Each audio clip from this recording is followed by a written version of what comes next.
Now that I've showed you how to effectively bench and effectively squat, I'm going to be showing you how to effectively deadlift. The deadlift, although a lot of the time is taught as a very simple movement, actually has a lot of layers to it and is in fact very difficult to execute.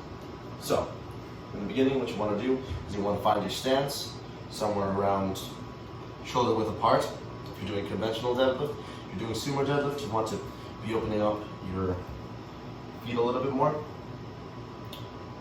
The difference between this is that if you're doing sumo deadlift, you'll be more glute dominant. You'll be using a lot more glutes and hamstrings.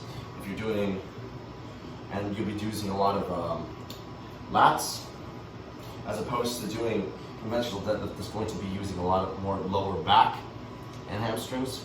Now, it's important that we understand that we are not rolling back our shoulders when we're tightening up those lats. What we want to be thinking about more is that we're pushing our shoulders down into our torso to ensure that we clamp down on those lats right there. So I'm bending down to get the bar. I'm going to clamp down my lats. I'm going to bend down and tighten those glutes. Right there, I've already created the tension necessary. And then once I'm down to this position, I want to brace. So clamp down my lats, clamp my glutes, bend down, make sure that my knees are pushing out against my locked elbows. Once I'm here, I want to brace.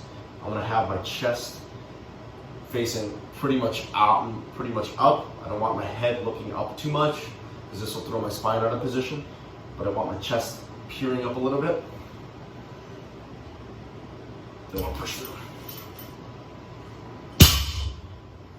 The way you want to think about this is kind of like a jump.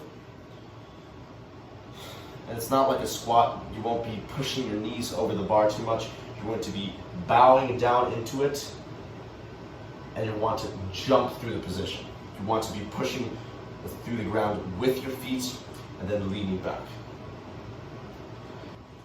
If you want to have a dichotomy to separate the movement into two parts, you may not want to do that. You may want to think of it as one movement, but for some people, it's easier to think about the movement in two parts, which is pushing through the ground and leaning back. You want to sit down.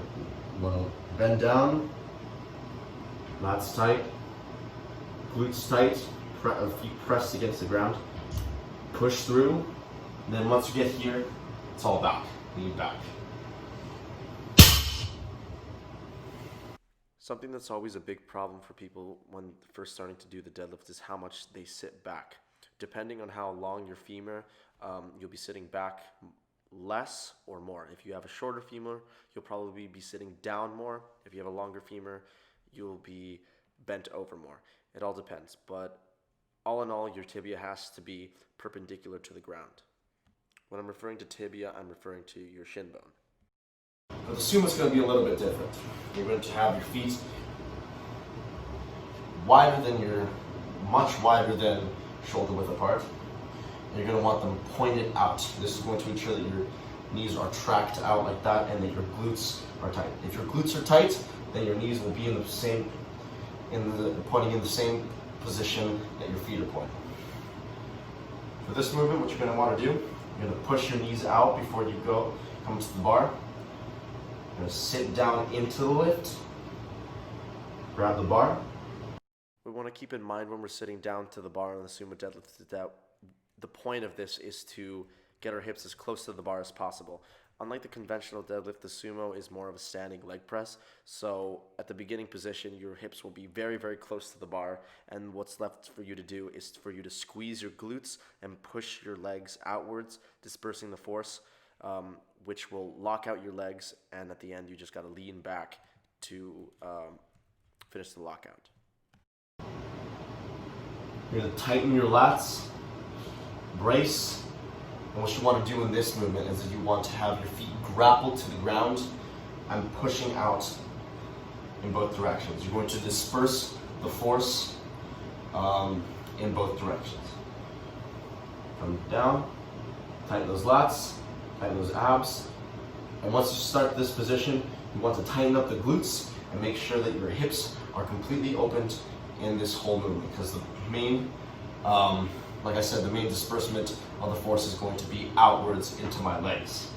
I'm going to push in both directions with my legs, and then at the end, lean back.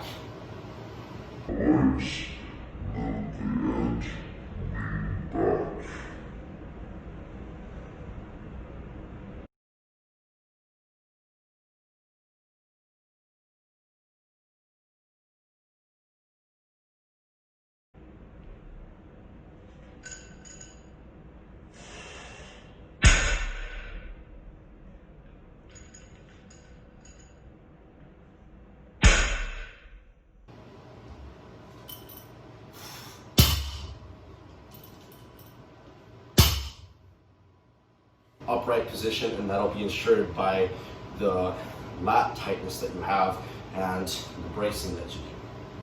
Now I'm going to discuss bar path. For both the conventional and the sumo, it's the straight line. If you know the saying, the fastest way to point A from point A to point B is in a straight line, then this applies to both squat and deadlift. Lift must move in a straight line to be as optimal as possible. A minor footnote that one must also take into consideration is when you're setting up your feet to deadlift, you have to think about the 3 points of contact. In the sumo, more than the conventional, you'll be wanting to make an arch in between your thumb toe and your heel. You want to grapple the floor with the 3 points of contact that you see in this diagram. If you grapple the floor with these 3 points of contact and make contact with the floor on these 3 points, you'll be exerting the force properly to get the bar off the ground. That was my tutorial on how to deadlift. Thank you for watching.